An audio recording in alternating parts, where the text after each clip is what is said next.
Hello வணக்கம். வணக்கம் sir. அக்கா நான் தான் பேசுறேன். மகி பேசுறேன். நம்பர் சேவ் பண்ணிருப்பீங்க போல. இது அந்த இன்டர்வியூ அன்னைக்கு கிளாஸ் நான் அப்ப எடுத்தேன். இன்டர்வியூ கிளாஸ் கோச்சிங் கிளாஸ் மாதிரி கேட்டேன் பார்த்தீங்களா? ஆமா சார். அதே மாதிரி இப்ப திரும்ப நான் கேட்கலாமா? ஃப்ரீயா இருக்கீங்களா? ஃப்ரீயா இருக்கலாம் சார். ஓகே. இப்ப ஃபர்ஸ்ட் கொஸ்டின் பாத்தீங்கன்னா, இப்ப நீங்க ஓஏவா இருக்கீங்க. ரூமை வந்து பெர்ஃபெக்டா ஒரு கிளீனிங்லாம் வச்சிருப்பீங்க எப்பயுமே, பிரச்சனை இல்லை. டோட்டலா கோட்டை கிளீனிங்லாம் வச்சிருக்கீங்க, எல்லாமே பிரச்சனை இல்லை. பட் இந்த சமயத்துல பாத்தீங்கன்னா ஏதோ ஒரு அடிக்கடி யூஸ் பண்ணாத ஒரு ரூம்ல பாத்தீங்கன்னா சடன்லியா கீழே இருந்து ஒரு பொந்து மாதிரி வந்து எலி பிரச்சனை ஆரம்பமாகுது. அதை வந்து கவனிக்கிறாங்க, கவனிச்சு உங்ககிட்ட உங்க கவனத்துக்கு கொண்டு வராங்க. அந்த எலி பொந்து மாதிரி திடீர்னு வந்ததை வந்து நீங்க அதை எப்படி நீங்க வந்து கண்ட்ரோல் பண்ணுவீங்க, எப்படி இதை வந்து கட்டுப்படுத்துவீங்க, என்ன மாதிரி இதை நீங்க எப்படி ப்ராப்பரா மெயின்டைன் பண்ணுவீங்க, என்ன பண்ணுவீங்க சொல்லுங்க பார்க்கலாம். ஃபர்ஸ்ட் வந்து அந்த வந்து எலி வந்து தோண்டிட்டு வந்திருக்குல்ல சார், அத வந்து அந்த அந்த வலைய வந்து ஃபர்ஸ்ட் அடிச்சிருவோம் சார். சிமெண்ட் மணல் போட்டு அதை ஃபுல்லா அடிச்சிடுவேன். அதுக்கப்புறம் வந்து என்ன பண்ணுவோம்னா, எலி வராத அளவுக்கு ஆபீஸ் அலுவலகம் முடிஞ்சு நம்ம வீட்டுக்கு போற அந்த டைம்ல வந்து எலிக்கு வந்து பேஸ்ட் இருக்கு சார். அப்ப வந்து அந்த பேஸ்ட் வந்து நமக்கு வந்து என்ன சார், என்ன பேஸ்ட்? எலி வந்து எலி பிடிக்கிறதுக்கான பேஸ்ட் இருக்கு சார். ஓகே. அது வந்து என்னன்னா, அந்த நம்ம வேற எது இந்த ரேட் கில் சொல்லுவாங்களே, ரேட் கில்னு சொல்லுவாங்களே, இந்த இது கேக்கு மாதிரி ரேட் கேக்குன்னு சொல்லுவாங்க, கேக்க வச்சு பிடிப்பாங்க அந்த மாதிரியா? ஆமா சார். அதுல வந்து நம்ம என்னன்னா அந்த பேஸ்ட தடவிட்டோம்னா, ஏதோ சம்திங் எலி சாப்பிடுற அந்த ஒரு இதுல வந்து பேஸ்ட தடவிட்டோம்னா அந்த எலி வந்து அதுல ஒட்டிக்கணும் சார். Okay okay. அப்படி இருக்கும்போது நம்ம வந்து காலையில வரும்போது அந்த எலியை வந்து எடுத்து புரியுது. இந்த ரேட் கில் கேக் எல்லாம் பாத்தீங்கன்னா எலி சாப்பிட்டா எங்கிட்ட செத்து கிடக்கும், திரும்ப நம்ம தான் அதை எலியை புடிச்சு நம்ம இது பண்றாப்புல இருக்கும். இதே சமயம் கம் யூஸ் பண்ணீங்க அப்படின்னா ஜெல் யூஸ் பண்ணீங்கன்னா ஜெல்லுனால ஒட்டிக்கிட்டு எலி தோல் ஒட்டிக்கிட்டு அப்படியே கிடக்கும், நீங்க அடிச்சு கொண்டுலாம். ஆமா சார். இதுலயே வந்து 2 விதம் இருக்கு சார். ஆக்சுவலா எலி பிடிக்கிறதுல ஒண்ணு வந்து என்னன்னா, நம்ம வந்து பேஸ்ட் வர மாதிரி இருக்கும். அது வந்து வந்து ஒண்ணு சாப்பிட்டோன்னே அது செத்து போயிட்டு, இன்னொன்னு என்னன்னா அந்த பேஸ்ட் வந்து அந்த எலி வந்து ஒட்டிக்கும் சார். Gel sir. அப்ப வந்து அந்த ஜெல்லு அந்த ஒட்டிக்கிச்சுன்னா சரி, பேஸ்ட் மாதிரி சாப்பிட்டுனா அந்த எலி வந்து எங்கேயாவது போய் செத்துரும் சார். அந்த ஸ்மெல்ல, ஏன்னா நம்ம வந்து அலுவலகத்துல இருக்கோம், அதுக்கப்புறம் அந்த ஸ்மெல்லு வேற ஏதாவது இருந்துச்சுன்னா அது நல்லா இருக்காது. அதனால நம்ம வந்து அந்த ஜெல்லு மாதிரி யூஸ் பண்ணா அந்த எலி வந்து அதுல ஒட்டிக்கும் சார். நமக்கு மார்னிங் நம்ம காலையில வந்து அலுவலகத்துக்கு வரும்போது நம்ம அப்புறம் அந்த எலியை எடுத்து வெளியில போட்டு. எலி வந்து நல்லா புரிஞ்சுக்கோங்க, எலி சாப்பிட்டுட்டு சாகுது அப்படின்னா அதை கேக்குன்னு சொல்லுவாங்க, ரேட் கேக்குன்னு சொல்லுவாங்க.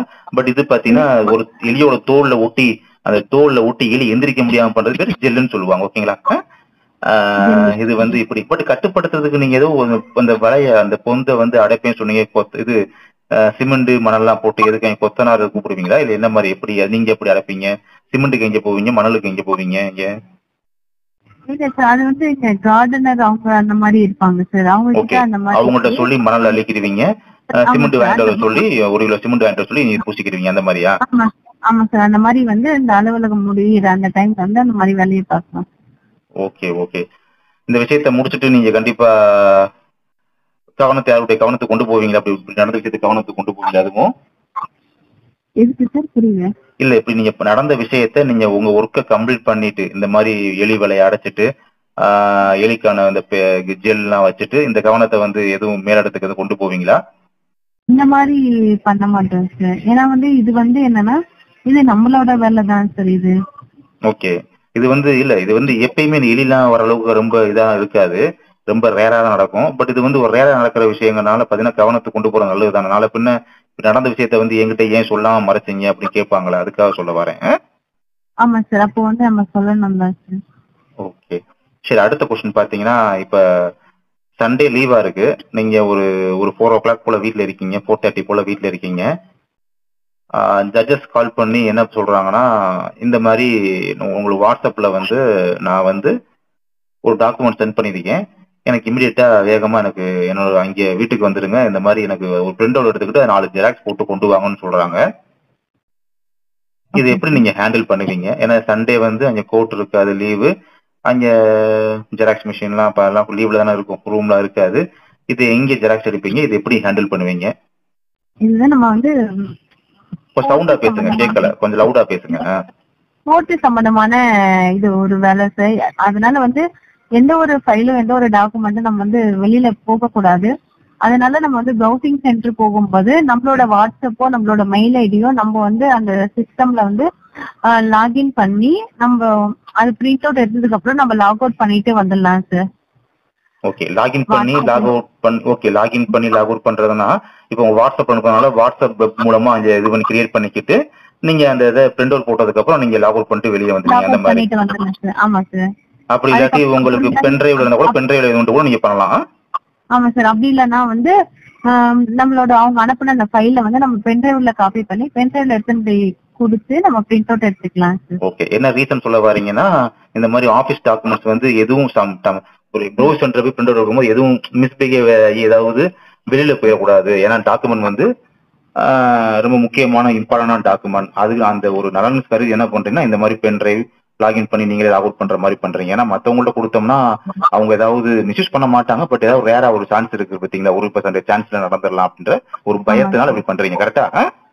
ஆமா சார், கரெக்ட். ஓகே, சரி. அடுத்து பாத்தீங்கன்னா இப்போ ஒரு ஜட்ஜஸ் பாத்தீங்கன்னா உங்களை முன்கூட்டியா இங்க கோர்ட்டுக்கு டைரக்டா போயிட சொல்லிடுறாங்க. அவங்க வர கொஞ்சம் 10 நிமிஷம் 15 நிமிஷம் லேட் ஆகுன்னு சொல்றாங்க. என்ன மார்னிங் டைம்ல வந்து உங்கள்ட்ட முன்கூட்டியே அவங்க வீட்டுக்கு போயிட்டு தான் நீங்க கோர்ட்டுக்கு போறீங்க. அதனால அவங்க வீட்டுக்கு போயிட்டு ஒரு எல்லோ கலர் ஃபைல உங்களுக்கு கொடுத்து விடுறாங்க. என்ன கொடுத்துருமே சொல்றாங்க, இது முக்கியமான ஃபைலு, இதை அங்க போய் போட்டு அதை போய் அங்க போய் வச்சுட்டு நீங்க நில்லுங்கப்பா, நீங்க கோர்ட்டுக்குள்ளேயே அங்க இருங்க, நான் வந்துட்டு எல்லோ கலர் ஃபைல வாங்கிக்கிறேன். என்ன அப்ப அது வர இந்த ஃபைலை வந்து யார்ட்டையும் கொடுத்துடாதீங்க, பத்திரமா நீங்களே வச்சிருங்க, எனக்கு முக்கியமான ஃபைல் நான் வந்து வாங்கிக்கிறேன், அங்க வந்து வாங்கிக்கிறேன் அப்படின்னு சொல்றாங்க உங்ககிட்ட. இந்த சமயத்துல பாத்தீங்கன்னா அங்க இருக்கக்கூடிய அடுத்த இடத்துல இருக்கக்கூடிய பர்சனல் அசிஸ்டன்ட் இல்லாட்டி ரெஜிஸ்டர் ஏதோ ஒரு அடுத்த இடத்துல இருக்கக்கூடிய ஒரு உயர் அதிகாரி பாத்தீங்கன்னா அந்த ஃபைலை கொடுங்க, எனக்கு தேவையான விஷயங்கள் டீடைல்ஸ் தேவைப்படுது, அந்த ஃபைலை கொஞ்சம் கொடுங்க அப்படி கேட்கறாங்க. இப்ப நீங்க கொடுப்பீங்களா மாட்டீங்களா? நான் வந்து கொடுக்க மாட்டேன் சார் அந்த ஃபைல.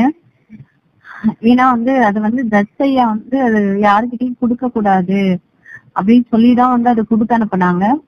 திரும்ப அவங்க வந்து நம்ம கிட்ட கேட்டாங்கன்னா அது வந்து ஜட்ஜ் ஐயா என்கிட்ட கொடுத்துருக்காங்க, அவங்க வர வரைக்கும் வச்சுட்டு இருக்க சொல்றாங்க.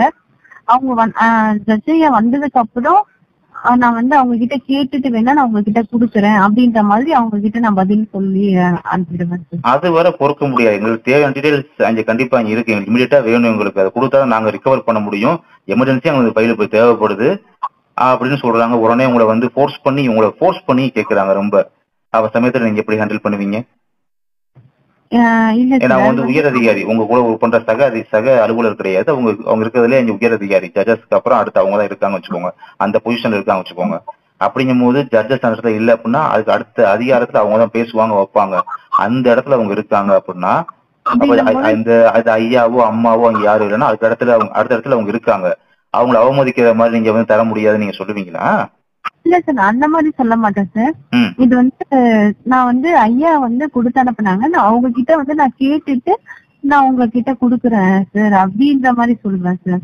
ஏன்னா வந்து நம்ம வந்து ஜட்ஜ் ஐயாக்காக நம்ம வேலை பார்க்கறோம். அவங்க வந்து ஒரு விஷயத்த வந்து நம்ம கிட்ட வந்து ஒரு ஃபைல வந்து நம்பி குடுக்குறாங்க. நம்ம அவங்களுக்கு கேட்காம நம்ம வந்து மத்தவங்க கிட்ட கொடுக்க முடியாது சார். அது வந்து ஜட்ஜ் ஐயா வந்து அவமதிக்கிற மாதிரி இருக்கும். அதனால வந்து கொஞ்சம் பொறுமையான்ட்டு நான் வந்து கொஞ்சம் ஒரு தாழ்மையா கேட்டுட்டு அதுக்கப்புறம் வந்து அந்த இடத்துல அவங்கள தாழ்மையா அவங்க கிட்ட ஒரு ரெக்வெஸ்ட் மாதிரி கேட்டுட்டு நான் கிட்ட வந்ததுக்கு அப்புறம் நான் உடனே இமிடியேட்டா ஐயாவுக்குமே கால் பண்ணிடுவீங்க, இந்த மாதிரி கேக்குறாங்க கொடுக்கலாம் அப்படின்னு கால் பண்ணிடுவீங்க. ஆமா சார், அந்த மாதிரி தான் கொடுத்தாங்கன்னா கொடுப்பீங்க, இல்ல வேணாம் சொன்னாங்கன்னா அவங்களே அங்க கால் பண்ணி ஐயா கிட்ட பேசிக்கிடுவாங்க. ஆமா சார். Okay, right.